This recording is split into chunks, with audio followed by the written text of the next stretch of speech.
Dans le cadre du projet d'i+Pig, nous avons voulu évaluer la faisabilité technique de la mise en œuvre du concept d'alimentation de précision dans le cadre d'une alimentation collective des porcs charcutiers avec machine à soupe. Et donc, ce travail s'est fait en collaboration avec 3 partenaires, donc la Chambre d'agriculture de Bretagne, la Chambre d'agriculture des Pays de la Loire et l'IFIP, Institut du porc. Donc, pour comprendre pourquoi on s'intéresse au porc charcutier, en fait, il suffit de regarder la répartition de l'aliment, des volumes d'aliments consommés au sein de la filière. Donc, en fait, avec 15% des aliments pour les truies, 10% pour les porcelets en post-sevrage et 75% pour les porcs charcutiers en engraissement. Et donc, si on tient compte des taux de protéines de ces différents aliments, on obtient donc la répartition des volumes de protéines consommés avec 15% pour les truies, 15% pour le post-sevrage puisque les porcelets consomment les aliments les plus riches en protéines et tout de même 70% des protéines pour les porcs charcutiers en engraissement. Donc, ce résultat justifie pleinement de travailler avec, sur les apports protéiques des porcs charcutiers. Donc, l'alimentation de précision, qu'est-ce que c'est? Donc, c'est une technique qui consiste en un apport d'une ration qui est adaptée aux besoins individuels instantanés de l'animal. Et donc, ceci pour éviter les carences, donc les situations où les apports sont inférieurs aux besoins, et le gaspillage, donc les situations où les apports sont supérieurs aux besoins. Donc, en alimentation collective, on peut appliquer la technique de l'alimentation multiphase, qui consiste en une modulation des apports de protéines au cours du temps. Et donc, cette technique permet d'approcher le concept d'alimentation de précision à l'échelle d'un groupe au sein duquel, bien sûr, tous les individus ont des besoins différents. Mais pour cela, encore faut-il être capable de distribuer avec précision un aliment de composition choisie à un groupe de porcs spécifique, ce qui implique de s'intéresser au système de distribution d'aliments. Alors justement, en France, 60% des places d'engraissement sont alimentées en distribution en soupe. Donc cette technique a des avantages puisqu'elle permet d'appliquer un rationnement alimentaire pour améliorer l'efficacité alimentaire ou la teneur en muscles des carcasses. Et elle permet également l'utilisation de produits très humides, comme le maïs grain humide ou des coproduits liquides, comme le lactosérum, par exemple. Elle a également des inconvénients, puisqu'il y a une quantité minimale de soupe à préparer dans la cuve, ce qui implique un nombre minimum de cases à alimenter avec le même menu. Il y a également un temps de fonctionnement important pour chaque menu, avec un temps de pesée des constituants, un temps de brassage de la soupe et un temps de distribution. Donc, si on rentre un tout petit peu plus dans le détail, il existe 3 systèmes de machines à soupe en France. Donc, le système de soupe en eau poussante dans lequel, entre 2 distributions, la canalisation est remplie d'eau. Et donc, en fin de repas, c'est de l'eau qui va pousser la soupe dans la canalisation. Le deuxième système est la soupe en recyclage, dans lequel, entre 2 repas, la canalisation de distribution est remplie de la soupe du dernier repas distribué. Et donc, finalement, la nouvelle soupe va être mélangée avec le reste de soupe du repas précédent. Et enfin, il existe le système soupe pneumatique, mais qui est marginal aujourd'hui sur le terrain, pour lequel, entre 2 repas, la canalisation de distribution est vide et donc la soupe est poussée dans les tuyaux à l'aide d'air comprimé. Donc, dans le cadre du projet, oui, dans le cadre du projet d'i+Pig, donc nous avons testé la faisabilité de l'alimentation multiphase dans les 3 contextes de machines à soupe et donc dans nos différentes stations expérimentales où nous avions justement les 3 systèmes représentés. Et en parallèle, donc nous avons rencontré des concepteurs et fabricants de systèmes de distribution de soupe pour qu'ils nous proposent des pistes d'amélioration possibles des équipements en élevage pour aller vers une alimentation multiphase à la case.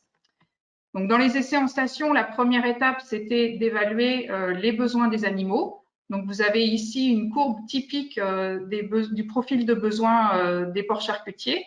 Donc, les besoins en production porcine sont plutôt exprimés en lysine digestible, mais ils sont évidemment très liés aux besoins en protéines.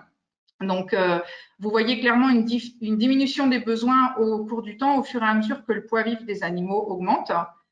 Pour satisfaire ces besoins, donc la stratégie habituellement utilisée en élevage, c'est la stratégie biphase avec un aliment croissance et un aliment finition. Et donc, on voit clairement qu'en fin d'engraissement, on est en situation de gaspillage avec des apports très supérieurs aux besoins. Et donc, dans le cadre de l'essai, nous avons testé une stratégie multiphase simplifiée, donc en 5 phases, qui a été mise en œuvre en mélangeant 2 aliments très contrastés, un aliment A riche en protéines et un aliment B pauvre en protéines. Et donc, ces 2 aliments ont été mélangés en proportion variable au cours de l'engraissement. Donc, les performances obtenues avec la stratégie en 5 phases sont identiques à celles obtenues avec la stratégie biphase pour la vitesse de croissance, pour le taux de muscle des carcasses ou pour l'efficacité alimentaire. Le taux de perte est même inférieur, ce qui est classiquement observé quand on travaille avec des taux faibles de protéines dans les aliments. Le prix de l'aliment a été réduit de 5 eurotonnes, donc environ 3%, et les quantités d'azote ingérées et rejetées ont été réduites respectivement de 6 et 19%. Au final, dans une ferme comme les Trinotières, cela représente un gain économique de 1,20 € par porc, soit une économie annuelle d'environ 4 000 €. Toutefois, il y a eu quelques difficultés de mise en œuvre concernant l'estimation des besoins qu'il faut réactualiser régulièrement, car ces besoins changent en fonction de la saison, de l'appétit des animaux ou des performances de croissance, par exemple, et également des difficultés avec la précision de la distribution qui sont liées aux limites du système soupe dont je vais reparler. Donc, il faut insister sur les conditions de réussite de la stratégie en 5 phases. C'est de bien satisfaire les besoins alimentaires des porcs avec un profil de besoins bien caractérisé, une mise en lot pour des cases avec des porcs bien homogènes en poids pour ne pas pénaliser les plus légers et des pesées régulières pour vérifier que les porcs suivent bien la courbe d'alimentation et ne changent pas de phase trop tôt. Et puis, bien sûr, il faut pouvoir distribuer l'aliment avec précision. Et donc, ça implique de tenir compte des limites de l'installation de distribution d'aliments. Alors, ces limites, elles ont été identifiées avec les fabricants de systèmes de machines à soupe en partant de différents constats sur les installations actuelles. Premier constat, un temps de mélange important, ce qui veut dire que si on multiplie les repas, on va augmenter de façon importante le temps de fonctionnement quotidien, avec à l'extrême des systèmes qui fonctionneraient pratiquement 24 heures sur 24. Deuxième constat, des circuits de grande longueur, de grand diamètre, donc un volume de liquide important restant dans les circuits entre 2 repas. Et ce volume sera supérieur à la quantité à distribuer à la case en multiphase. Et autre constat, donc des cubes de très grand volume qui sont incompatibles avec le pesage et le brassage de faibles volumes de soupe. Donc, pour remédier à ces limites, plusieurs adaptations ont été proposées par les fabricants. Utiliser 2 cuves simultanément, l'une qui pèse pendant que l'autre distribue, ça permettrait de réduire le temps de fonctionnement de l'installation. Travailler aussi sur les canalisations, sur le diamètre, sur la longueur, sur le sens de distribution, utiliser de l'air comprimé pour vider les tuyaux. Donc tout ça dans le but de limiter le volume de liquide restant dans les circuits, ou utiliser par exemple une cuve adaptée au petit volume pour améliorer la précision. Dernière piste d'amélioration, installer des vannes supplémentaires sur les circuits pour pouvoir distribuer avec précision un aliment différent par salle. Donc, on est encore loin là de la distribution à la case, mais ça représenterait déjà une amélioration par rapport au système existant en élevage. Et cette dernière adaptation, elle a l'intérêt d'être financièrement abordable, contrairement aux 3 adaptations que j'ai citées précédemment, qui, elles, représentent des changements majeurs du système de distribution d'aliments. Donc, en conclusion, en fait, l'alimentation en 5 phases permet une réelle économie de protéines, une réduction du coût alimentaire, une réduction des rejets azotés, et le tout sans pénaliser les performances, moyennant certaines précautions, donc on l'a vu, sur l'estimation des besoins, la mise en lot ou des pesées régulières. La distribution en soupe, donc en 5 ou 6 phases, donc à la salle, paraît possible sans trop de difficultés, moyennant quelques adaptations des installations existantes, mais qui restent financièrement abordables. En revanche, pour aller au-delà de 5 FIFAS, les changements techniques nécessaires sur les installations en place seraient très importants et posent clairement la question de l'intérêt de conserver un système d'alimentation en soupe dans ce cas.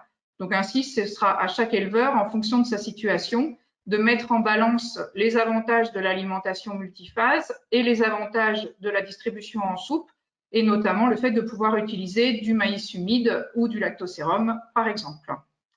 Voilà, il me reste à vous remercier de votre attention. Une question, peut-être laisser multiphase reposer sur 2 aliments mélangés en proportion variable au cours du temps. Est-ce qu'il est envisageable de construire un tel plan d'alimentation à partir de 2 aliments sans soja et de couvrir les besoins des animaux, notamment en début de croissance?